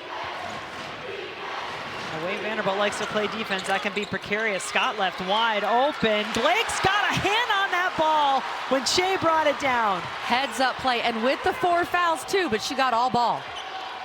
Oliver setting the screen, has to be careful. She's had 2 whistled as illegal screens. This one goes against the Ducks. We've seen some big-time blocks here in this 4th quarter. That's a great play by Philly Che, using her size. How about Michaela Blakes? Che doesn't see her coming. Such a smart heads-up play by the freshman Blakes. Blocking the shot blocker. Timeout on the floor.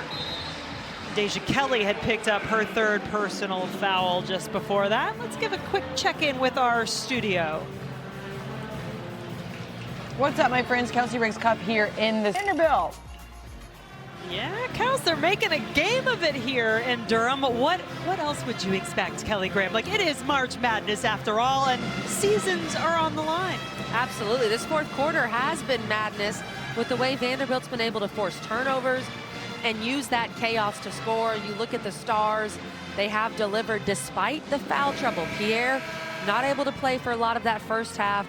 Blakes has been out for some of this 4th quarter with the foul trouble. Does Vanderbilt have enough time? And what I've been saying all second half, can they get enough stops? They've come alive offensively, but they've got to find a way to get stops on the defensive end. Both of these teams will feel battle-tested coming into the NCAA tournament. When you think about their conferences, they come from Vanderbilt, the SEC, 10 teams in the tournament, Oregon out of the Big Ten this year, a record 12 teams dancing. So yeah, they've been tested. They've been in big moments. They've been in tight ball games. Oregon's been very good in tight games, by the way. They've had 5 that have been decided by 2 points or less. They have won all of them. Vanderbilt would love to get it to within 2 at this point as they're climbing back in here in this 4th quarter. That's an incredible stat for Oregon. In those clutch games, in those clutch moments decided by 2 points or less, they're undefeated in those games. And you've seen, yes, Vanderbilt's been able to force some turnovers using their press, but overall, Oregon's been poised with this lead. Vanderbilt, a very good free throw shooting team, best in the SEC, nearly got the steal. Blakes is 11 of 13 from the line, and they are in the bonus, Vanderbilt, so any foul committed by Oregon, the Commodores will be shooting. It's 3 team fouls for Vanderbilt. Kelly, Falatea. Plenty of time for Vanderbilt. No need to rush at this point. Commodores have made 6 of their last 8 now. Offensive rebound to Blakes, who wants it, and it is a foul as Kapanis got the shot up. And how about 5'8" freshman superstar, Michaela Blakes, with that big offensive rebound off the Camille Pierre miss. Vandy has turned it up a notch rebounding the ball in the second half. This is such a big play from Blakes to keep the possession alive for Vanderbilt. She tries to go up and score, but she's got 6'8" Che on her, so she makes the good decision to pass it to Kapanis. You think about the block a few moments ago from Blakes, the rebound, a tantalizingly close free throw there from Kapanis that won't go, but this is a player who Shea Ralph says has a championship mentality. Said that is what makes her special. Jen, it's her first NCAA tournament game of her career, and she's got 26 points. Deja Kelly leading the way for Oregon. The Ducks break the press. Valatea has an open look for 3, has already knocked down 3 of those. That's a big rebound. Sophia Bell off the bench, giving a fresh shot clock to Oregon. Still a 2-possession game. Kelly, no, Che rips down the rebound, can't put it back. And then there is going to be a foul. Let me see who this is on, because Pierre was in there.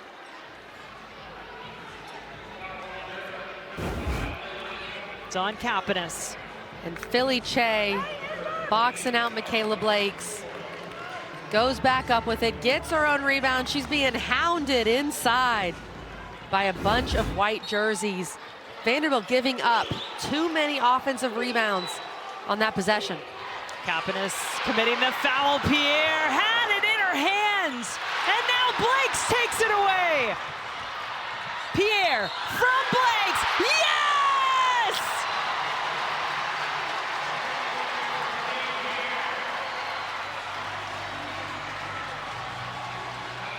What a defensive play by Michaela Blakes to get that ball, get out and run. Pierre had the initial play, and then Blakes gets her hands on it here. And she's off to the races, looking up, looking ahead. What a tough pass. Even better catch by Camille Pierre. The finish, the and one. Vanderbilt has clawed back from a 19-point deficit here in Cameron Indoor. A chance for a 3-point play and to make this a 1-point game. Pierre does just that. 20-6 Vanderbilt run. So much credit to Camille Pierre for staying locked in mentally with all that foul trouble in the first half. She's had an incredible second half. Deja Kelly, by the way, now with 4 fouls for Oregon, their leading scorer. So that too, something to be mindful of. The Ducks must have felt they all but assured themselves a spot to play here on Sunday with a 19-point lead in the second half. Now they've seen it shrink to 1 point with under a minute to go. I said it before, no need to rush for Vanderbilt, but the ball needs to be in Michaela Blakes' hands or setting something up for Camille Pierre. Nothing in between. Blakes, Oliver, 6 on the shot clock. Here's Pierre through the double team. The Oregon defense got the steal, and then Pierre went flying in after the ball. And she does commit her 5th foul. Or 4th, excuse me. So she's now at 4. Blakes also with 4. Deja Kelly with 4. The stakes, my, they are high with 33 seconds to go.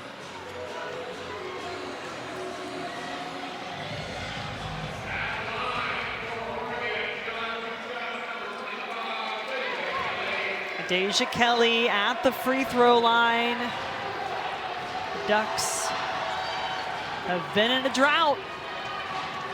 Over 3 minutes without a point.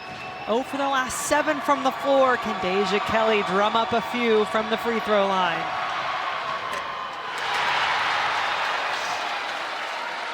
70% free throw shooter.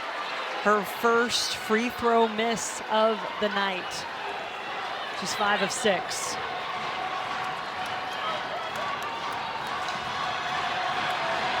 Do you have the ice you need in your veins in March? Kelly makes the second.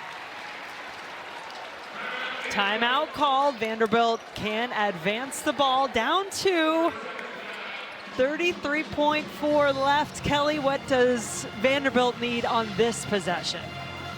You have to find a way to keep the ball in Michaela Blakes' hands. Whether you want to run some stuff initially and get the ball back to her for some ball screen action, whatever it is.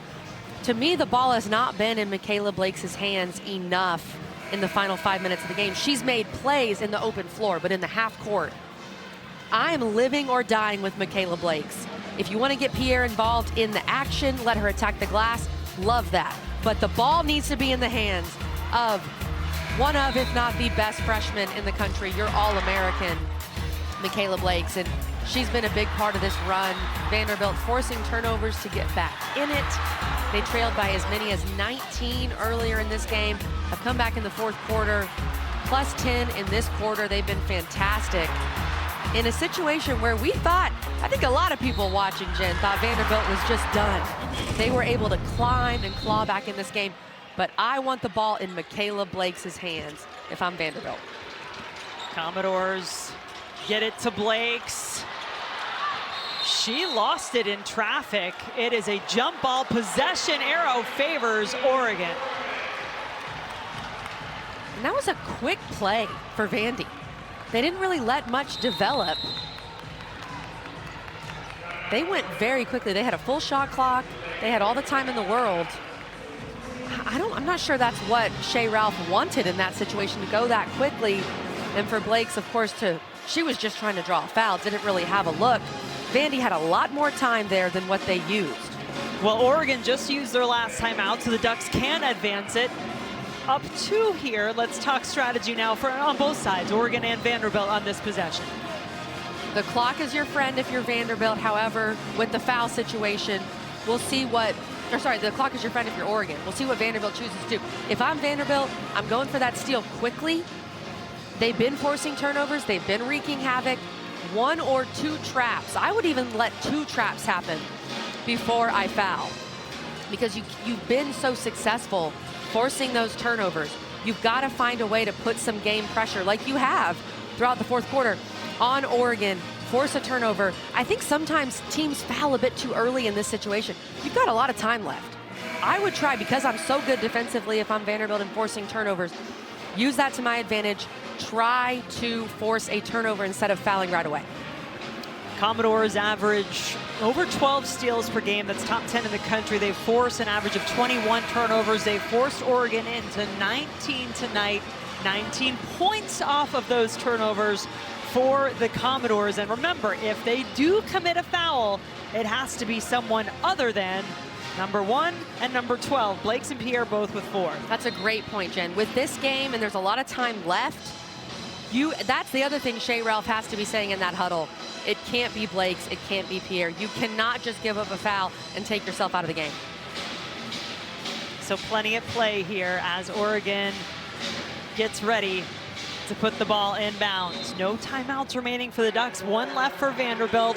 27 seconds to go. They do try to grab that steal initially. Kapanis going for it. No foul. Oregon will just get another opportunity to try to get it in. And you said it, Jen, no timeouts left for Oregon. That's big as well in this situation. Ducks with a 2-point lead, and no pass is easy. This is a foul. All eyes on the official, and it was on Camille Pierre. So she will have to go to the bench. It's a big loss for Vanderbilt. 17 points for Pierre in this game. Yeah, I see the call there. I know Vanderbilt trying to go for the steal. Pierre with a lot of contact. And it's just not worth fouling that quickly, and especially not giving up the foul if you're Pierre, who had 4, now has 5. Sophomore Sophia Bell on the line for Oregon, misses the first, has only taken 16 free throws all season long. 69% free throw shooter for the season. The biggest free throw perhaps of her season happening right here. Can give Oregon a 3-point lead. No, it stays at 2. The rebound up for grabs. Vanderbilt ball. Oregon has left some points on the free throw line in this game. They are just 10 of 17 from the line, under 60%. Timeout called by Vanderbilt. And Vanderbilt going to advance the ball here. The previous out of bounds play is under review. The call on the floor is white ball.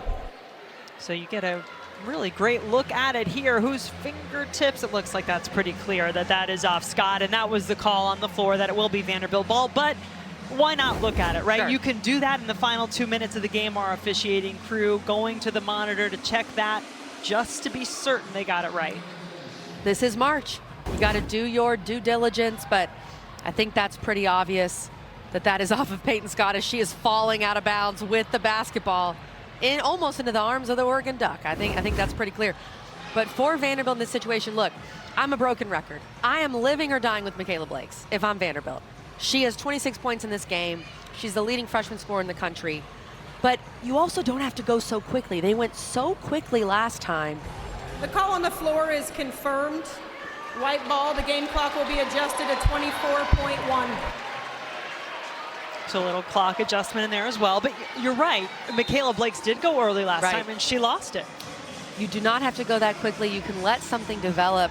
Keep an eye as well on Ayanna Moore, who she has not shot the ball well today, but she is the third member of their big three. She is a good three-point shooter. She's someone to keep in mind as another option, considering no Camille Pierre for Vanderbilt on the floor. She is fouled out. But how much trust if you're Vanderbilt? I mean, Ayanna Moore, does she have it in herself is what I would wonder. She's a senior, right? But she is 0 of 10 from the floor in this game. She's made over 200 career threes. She's been so consistent for you throughout the year. You have to put trust in your players. Obviously, Oregon knows this ball's going to Michaela Blakes. You need to have a secondary option if nothing's there. I would still put my trust in Ayanna Moore. This is a player who had a 37-point game last year against Kentucky. She's been consistent all season. She's a senior, been with Shea Ralph for a long time. If they take Blakes away, that's who I'm going with. You could see Ayanna Moore, number 23 there, senior out of Milwaukee, Wisconsin, been playing some of the best basketball of her career here in the postseason in the SEC tournament. Yes, she struggled from the floor today, but maybe could be called upon here if Blakes is stopped. Commodores down 2. They trailed by as many as 19 in the second half.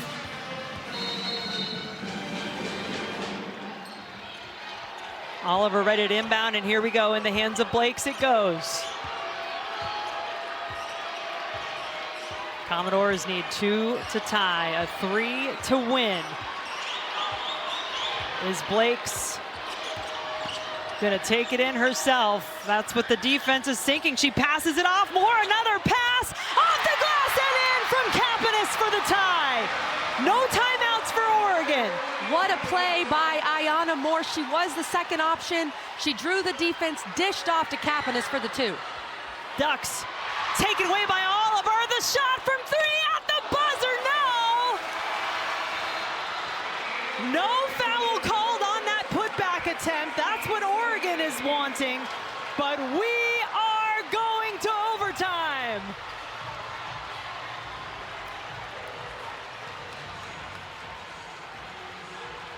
Oregon got such a good look.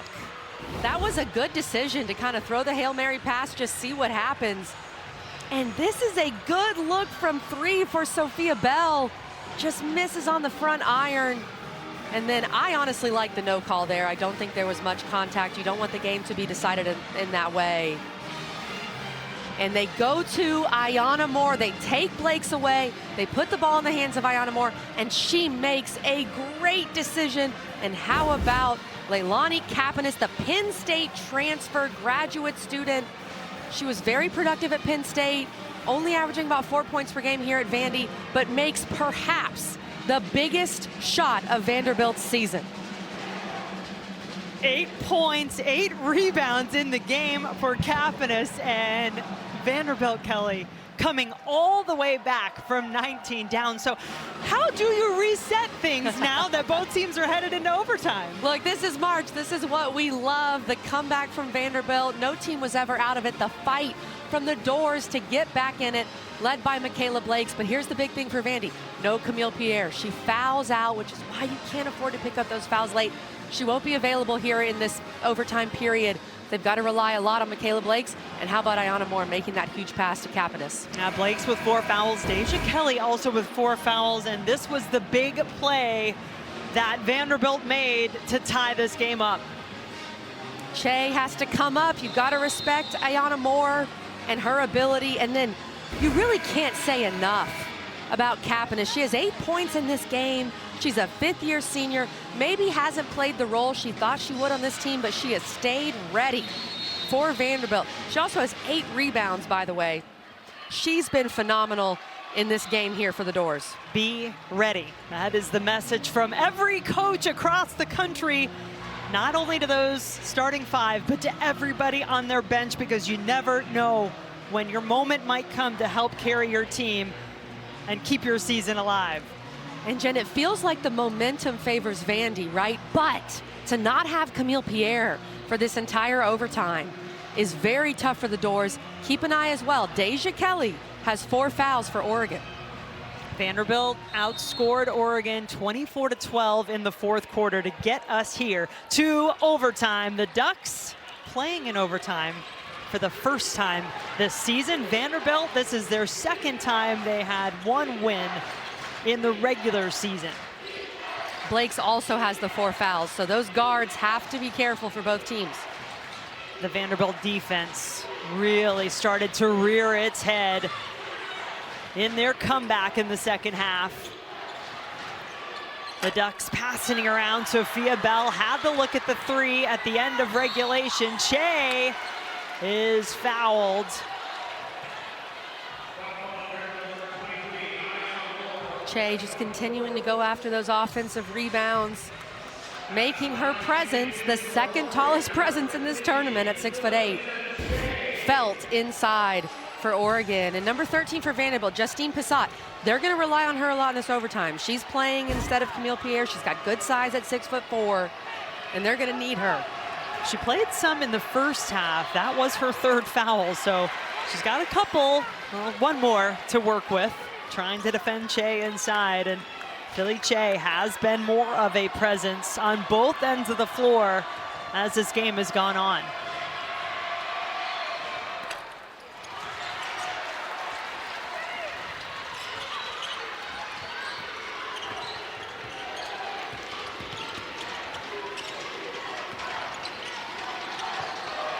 Vanderbilt executed their offense to tie the game up with 4 seconds to go. Well, Justine Pissot, welcome to the game. Stay ready. That's been the theme that we've talked about with Vanderbilt, with Kapanis. And how about Justine Pissot? She hasn't played much this entire game, but you got to stay ready. Knocks down that 3 in rhythm. First lead for Vanderbilt since it was 9-7 in the first. Wow. Scott. You feel momentum is on the side of the Commodores. Can they keep it and move on to the next round? Duke and Lehigh, our 2nd game that will be coming up here a little later maybe than expected from Cameron Indoor. If we get bonus basketball in March, we're fine with that. I don't mind. 26 points in this game for Blakes. Passes it off. Kapanis. And the game-tying shot for the Commodores to get us here to overtime. Valatea gets it to rattle around the rim and in. Valatea with her 4th 3 of the evening. She has been excellent from beyond the arc. Massive shot for the Ducks. Oregon back out in front. Valatea, 3-year player at BYU before coming to Oregon. Blakes, no.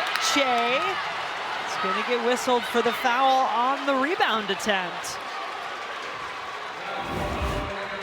You don't have to get ready if you stay ready. And that's Justine Pissott coming off the bench, knocking down that 3 ball. And then Oregon with a 3 of their own. That was just Vandy's second 3 of the game. Oregon is 8 for 16 from beyond the arc. Way better than their 30% average on the year. And Vanderbilt 2 of 13.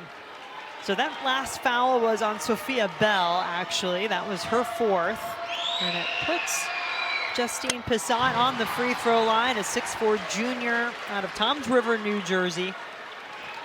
Having to play some big minutes here with Camille Pierre on the bench.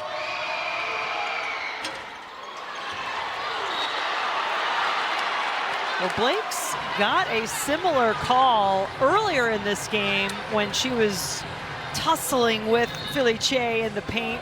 No call on this play. But Vanderbilt gets the basketball back, which is huge. 2:49 on the clock and a fresh 20 for the Commodores. Oregon leading by 1 after that triple. It's still Vanderbilt ball. 16 seconds now on the shot clock. A lot of physicality as Michaela Blakes. Look at the size difference there. Blakes and Che battling for the rebound. Just a foot difference between the two of them. 5'8" just a couple to 6'8". inches. Blakes has been phenomenal as advertised. Not just the points, but all the little plays in this game. The steals, the blocks, the assists. 3 to shoot now. Moore had it blocked. Che holding her ground inside for Oregon. That's Che's impact at 6'8". When you attack the rim and she's there, you have to change everything about your shot.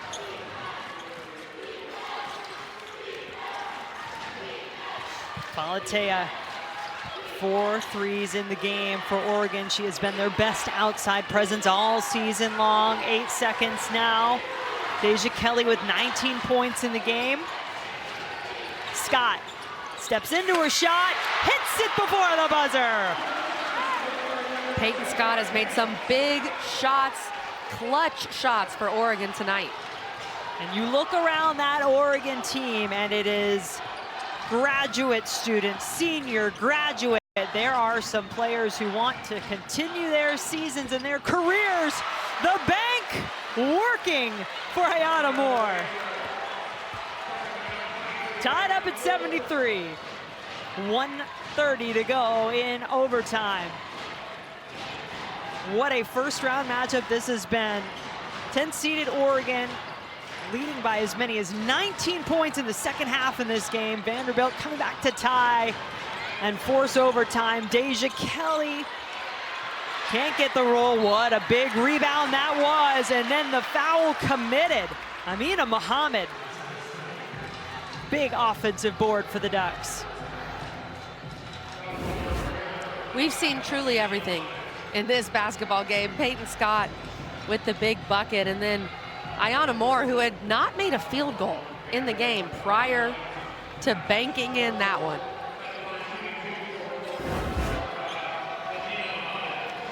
Be ready, right? And she has done so much in this game. Ayana Moore hadn't been able to get the scoring portion of it, but yes, what a time to make your first.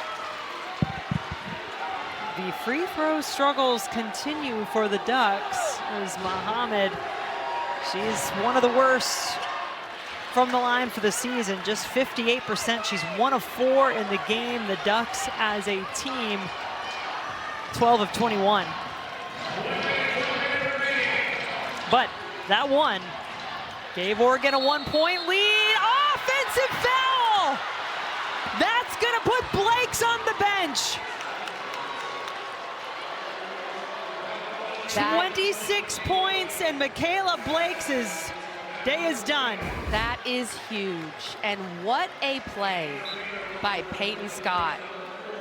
The 5th-year senior, that's the correct call, and that is such a smart play from her to set her feet, to be there before Blakes leaves the ground, and to make what could be a game-deciding play on the defensive end.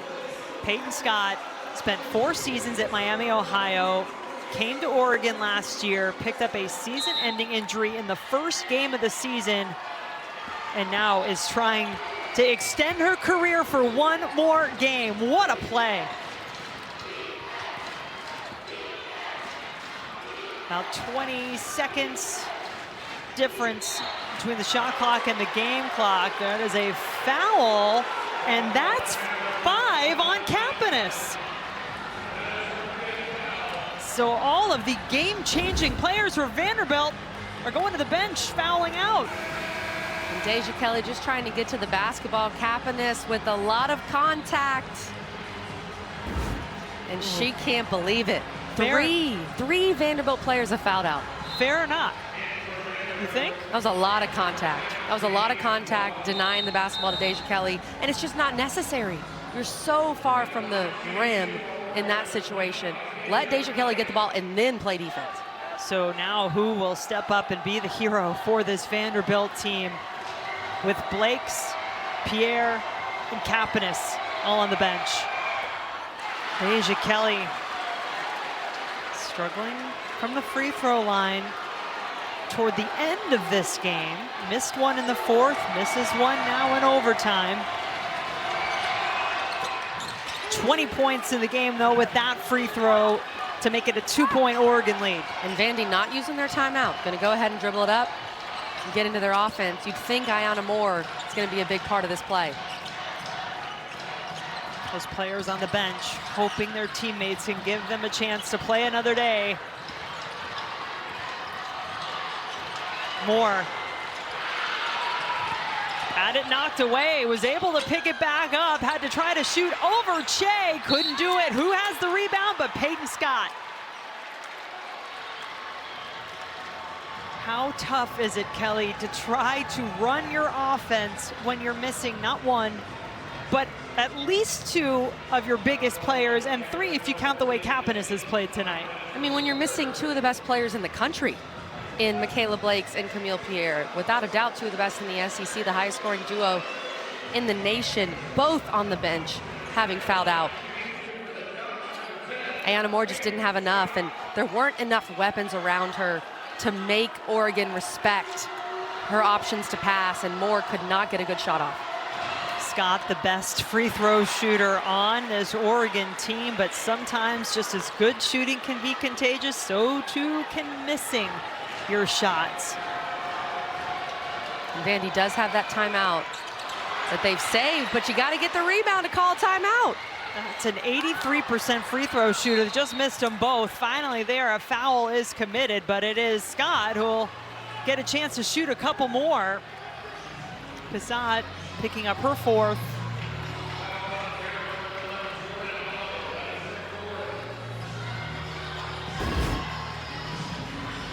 Camille Pierre can't even look. They can't watch the free throws. Kapanis over there as well is fouled out. Well, they got the result they wanted with the missed free throw, but no offensive rebound. And apologies, that last foul was on Oliver. That was her 4th.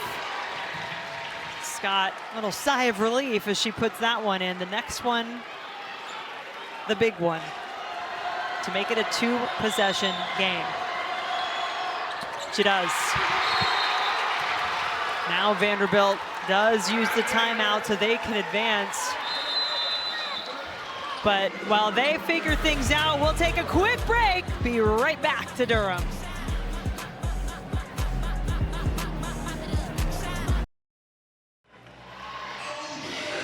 10th seeded Oregon up 4 over Vanderbilt with 7.8 seconds left on the clock. And let's take a look at tonight's Capital One rewarding performance. Peyton Scott really picking it up late. She's been phenomenal in this second half. The overtime performance, guys, that charge that she took on Michaela Blakes, this changed the game.